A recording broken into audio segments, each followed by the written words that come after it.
Yo, this is Alabama in Vizion Sounds studio. Big up Walter Frazier.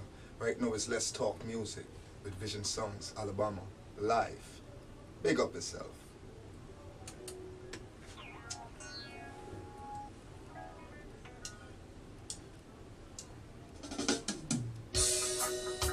Yeah. Right now we're releasing a new album by popular demand. Big up Walter Frazier. Alabama. Yo, me say me nah see no love in them eyes at all. Them envy when we climb the wall. Tell them the most I choose I. And all them do is abuse I. But just say he will never refuse I. No compassion in them speech at all. No remorse, even when man dep on them knees a ball. Like them can't see, it's like them don't hear. It's like them don't deal with love because them don't care. Me hear them run down money and get run down, but Rasta stay in the hills and no run downtown. Me hear police them a run downtown, but I run eye down at all. The eye stand firm like wall. Tell them the eye nah creep and the eye nah crawl. The eye not stoop low, the eye and I stand tall. And the eye put my trust in the most high Jah. So hear my cry, oh Lord, because me not see no love in them eyes at all. Them envy when we climb the wall. Tell them the most I choose I. In all them do is abuse I. But just say he will never. Yeah man, this is Alabama representing Vizion Sound. Let's talk music. Yo.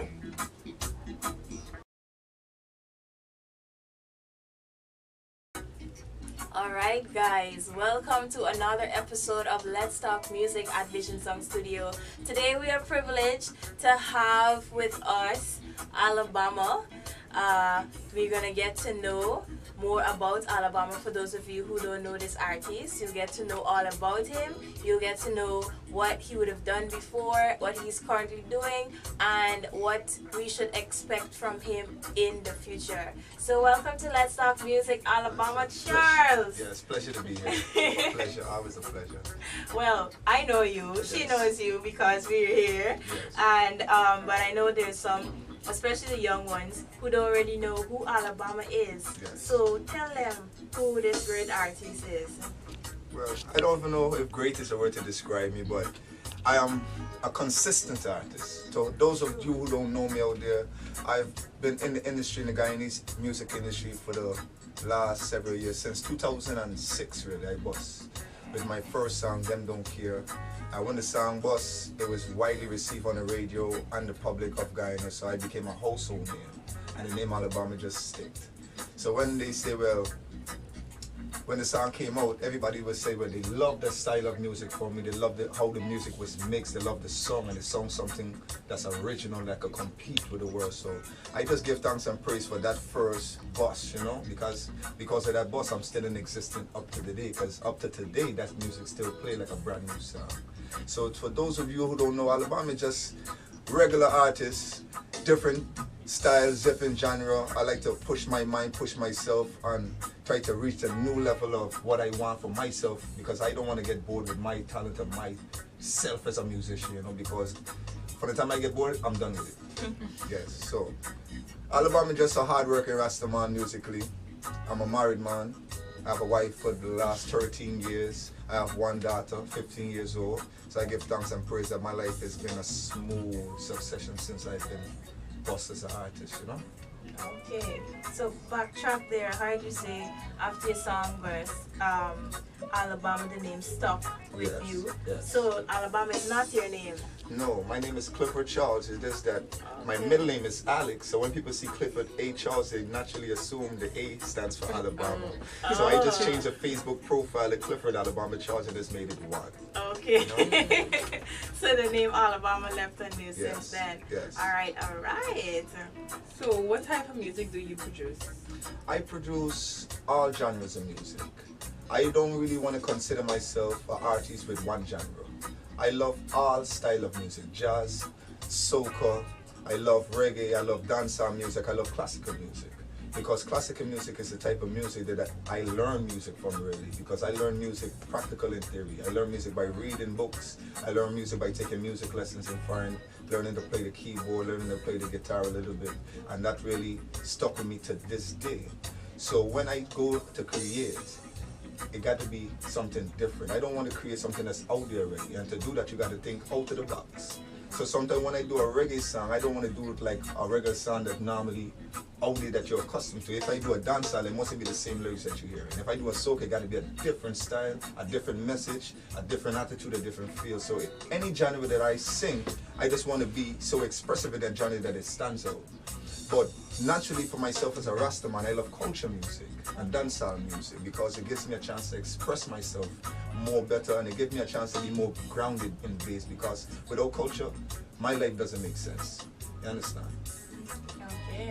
So I know artists would usually stick to a specific genre of music and promote themselves as that artist. Like, let's say you're a dancehall artist, you're a reggae artist, you this, but you prefer not to be, what to say, stereotype, confined in that area, because you want to express your versatility and stuff like that. And the thing is that even if I'm on a dancehall track, it has to have a message. If I'm on a soca track, it has to have a message.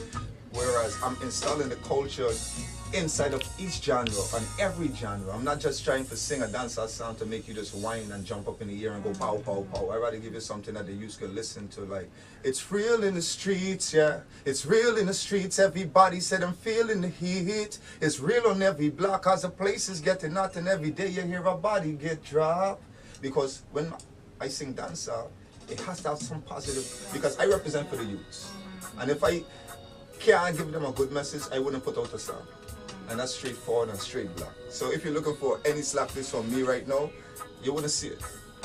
No. And I must say I really like that approach, because a lot of songs, promote all sort of violence or let's say derogative things against women. I notice a lot of our music, they're going along that path, but regardless of which genre you produce, you stick to positivity, and I think that's a really good way to go. That's a good way to go. Thank you. Okay, so the reason you started writing music is to like put a message out there, or?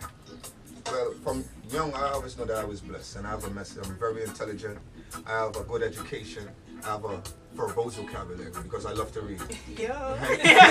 So from small, I always knew that God didn't really give me these talents and skills to be idle. And I always had a heart from young. Everybody would know me, well, I'm not the type of person that you would say wicked and evil. If I do something negative, it had to have a reason for me to do it. So when I realized that at a young age, I realized that, you know what, I got to be an artist. Even before I put out my first music, I told people and they laughed. I said, anytime I go into a studio and I record my first song, it will be a hit. Because from youth, I had that confidence in myself. So even when I came home and I told you know what, remember the song I told y'all I'm going to make a hit with? I just did it. They laughed more. Until you hear it on the radio a couple of days later. But I always had the confidence in myself to know what I want for myself, even though people couldn't see what I was seeing. I knew that one day I will be in Jamaica, and I give thanks to Vizion Sounds of Father Wally. I was there performing on the biggest one-night show in Jamaica State, 2008. You understand? So my confidence lead me, because without confidence you don't really make it for the music industry. You can't let people boost you up, and then when you go up on stage you pop down.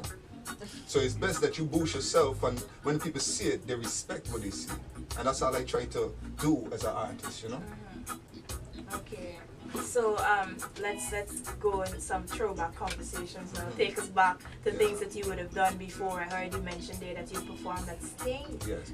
That's the show that busts most Jamaican artists. I heard Gully Buffy performed at Sting and all the others before him. So tell us like what you would have done back then, how many albums you produced, and so on. I produced one album for Vizion Sounds, and before Vizion Sounds I produced couple singles with Brutal Tracks, which was a company that I started off with. And then when things didn't really go how we wanted to go with Brutal Tracks, I say, you know what, I had to seek something different. I had to seek better management, seek better production quality, and that's why when I met Father Wadi, he said, well, he has everything, the studio, he has the tracks, he has the links. So I said, all right, if you have the links, I'm going to put my talent in your hands. And it wasn't, I have nothing negative that I could say about it, really, because from Swansea to Vizion Sounds to now, I've learned a lot from both companies, especially Vizion Sounds, because I got to see my album made from scratch. I was in the studio when it was being mixed, when it was harmonies was put into it, and most artists just record a song and come back and hear the mix. Father Wally gave me the chance to see from beginning to end how my album was composed, produced, and finished. So I gained a respect for it. So much respect I gained for it that I opened my own little small studio working with some young artists, because I've learned from everybody that I come around and took a little from everybody and say, you know what, expound on it and try to master it. So right now I'm just working with some young artists, trying to get up, impeaching my knowledge on them that I've learned throughout the years, so that they could be more comfortable than I was when I started off. But I've traveled to Jamaica, performed on some of the biggest stages with some of the biggest artists. I have a song with Butcher Banton, I have a song with Dwayne Stevenson, I have a song with King Prap and Black and Andrew Beats on Black Uru, and all this is given thanks to Vizion Sounds. You know, my music was mixed by Bobby Digital, which is one of the best engineers in Jamaica. And that's again contributes to Vizion Sounds, because without Vizion Sounds, an artist out of Guyana like me, without a darling in pocket at the time, could not get Bobby Digital to even look in the direction. You know, I got to go for a sting. I got Lang, the big man Lang, who everybody talks about, for hug me up, took a picture with me. And that was one of my highlights in Jamaica, because these things don't happen to normal people. And they say sometimes everything happens for a reason, right? So I just try to make sure that whatever happened, I pay mind to it. I don't just throw it over my back and don't remember it. I have to respect everything and everyone that made me who I am today, you know? Yes. And gratitude is an important quality that one should possess. I mean, at least you acknowledge the people that would have helped you to get where you are today, and I must commend you on that. I really admire you for that. Because when I came to Vizion, they had a solid team. They had the managers, they had road manager, Gail, Asha, you know. It's so when you come, you feel comfortable, because you could have just do what you need to do as an artist. Go in that box, record a good song, and you know what, everything else is going to get looked after professionally, and that's what I give thanks to Vizion Sounds for. And on that note, I know that most artists think that it's better to go manage themselves basically, and do their own thing. But I think having a management to represent you and to do things for it's you, a great thing. Yeah, because I tried to manage myself, and even though I accomplished a lot while doing it, I learned a lot. It's still hard.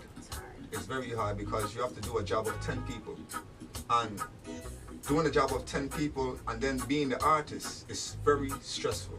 So when you see that things ain't going your way, you're having marriage problems and relationship problems, family problems, all these things would pop up just because of the stress, not because you and your family don't love each other, things ain't going good, just because you put so much burden on yourself and not knowing on your family also. You understand? Because they eventually becomes your team and your employees, because they live for you and help you from the time they wake up. So it's good to know the business of what a manager is and what to expect from your manager. But if you're a good artist and you expect, right, to conquer the world, you need a great team to do it. And right now I'm trying to conquer the world. And to conquer the world, you have to have a great team, because it's a great battle. And without a great team in the army, you will not win. So, what have you been up to? What's going on with you? Well, working on building the house. The house is almost complete. There's the final touches left to do, you know. And as an artist, if you're not comfortable, you can't get to create properly. So one of my major peeves was I wasn't really comfortable because I was renovating, you know. So now that the house is in the final completion, at least 95% of it is done, I'm more comfortable to relax now, you know. So now it's back to working full-time with music, working with Vizion Sounds. I'm preparing to work on a 12-track album, working with the Heatwave band, and that's going to be a new procedure for me, because it's going to be the first time where I'm going to be sitting down with the band, building my own tracks for my own music, because I want the new music that's coming out now to reflect something of myself. And to do that now, I wanted to build everything from scratch. So Vizion Sounds has given me a chance to do that, so I'm very thankful. Also, we're going to be releasing the album Bama, which is a 15-track album that I do here, and only like 3 songs was promoted out of the album. And because people was requesting the album more and more, and it's doing really good on iTunes. We said we're gonna do a re-release for that album in the meantime while I am producing a new 12-track album. So look out for the revamping of No Love, changes, and look out for the other songs on the album that did not really get featured because of certain, you know how sometimes things don't really go how you expect it to go and the music change. Whereas reggae really got a lot of fight because of the other genres. You know, dancehall and soca took over the Caribbean at the rate, so reggae really get pushed a little on the back burner. I know that the reggae artists are stepping up like Chronics and these other culture artists. You know, we get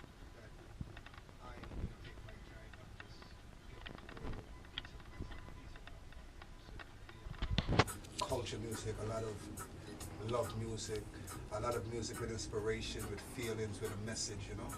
Because the first album was my, I could say was my youth album where I was learning, grasping. So I took a lot of inspiration from different people and different places to combine to make those 15 tracks. So I want to give the people this time something of totally me, you know. So look out for the new album and look out for the new album from Vizion Sounds. All right. So Alabama is back, bigger and better, because he would have experienced a whole lot and he knows a lot more now. Yes. So, and I think the Bama album was really good. It was great. Yeah. And if he's coming better than that, then I don't even know how to describe that. I'm excited already. Yeah. So, tell us like where we can find the album, or when is it being re-released, so we know. Well, the album is being re-released through Vizion Sounds, so, and it's also going to be re-released on iTunes, so you're going to look for it on iTunes, look for it as Bama, B-A-M-M-A, you know, so, and it's a 15-track album, 99 cents to download each, or $14.99 to download the whole album. But Vizion Sounds is going to be releasing it in the streets of Guyana, the hard copy, within, let's say, a couple of weeks. I don't really have a set date plan yet. We still got to sit down, talk with management, talk with Gail, talk with Wally, and get a date that's firm. Because right now it's Carnival, soca season, you know. I may want to mash up the soca season with my reggae, so we gonna allow them for that and do them thing. And then, so look for you right after the festive season when we go back to the culture vibes. All right.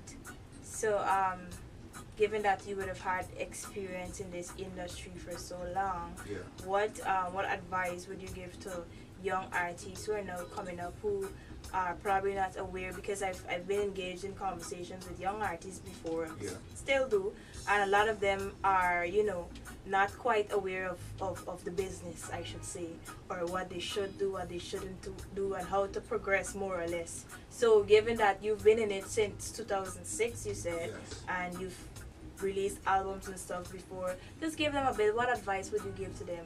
The biggest to make it work? advice that I could give a young artist is that if you're gonna venture into the music industry, you have to venture into the industry 100%.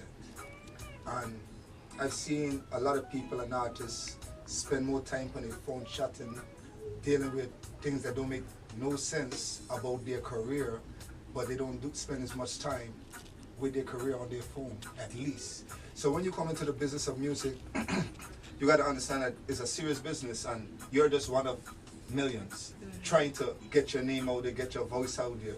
And if you realize that you are one out of millions, you got to take yourself seriously. Because you got to know that if you like something, right, it's different from if you love it. Because I've met artists who like music and could sing great, but they don't love it. I've met people who love the music and can't sing a word. You understand? So to each his own, but if you're going to come into the music, think of it as a business. Make sure that you learn the ins and outs, the laws, the rules, the guidelines to follow, so that you and people would have less rows, less conflicts, because the more you know about the business at a young age, the more you could do your business as you transgress in your career. The more you're going to handle your business, you're going to know how to separate the sheep from the goats. And if you're going to take this business serious, you got to know how to read and write properly. This is not a business for fools. You understand? Because a fool in this money shall surely part. That's an old time saying, me no make door, I come and I reach door. So if you're going to be serious with music, make sure that you have your head on, make sure you have a sound education. You don't have to go to UG, but make sure you can read, write, and count properly. Because without those three things, they're gonna make a mess in this industry. Because there are people out there, and not everybody, but they're gonna have in any business, they're gonna have jackals, and they're gonna have thieves, and they're gonna have scams. So you just gotta protect yourself, and the best way to protect yourself is by learning things and making sure that you have knowledge of yourself. You know? Yeah, and I think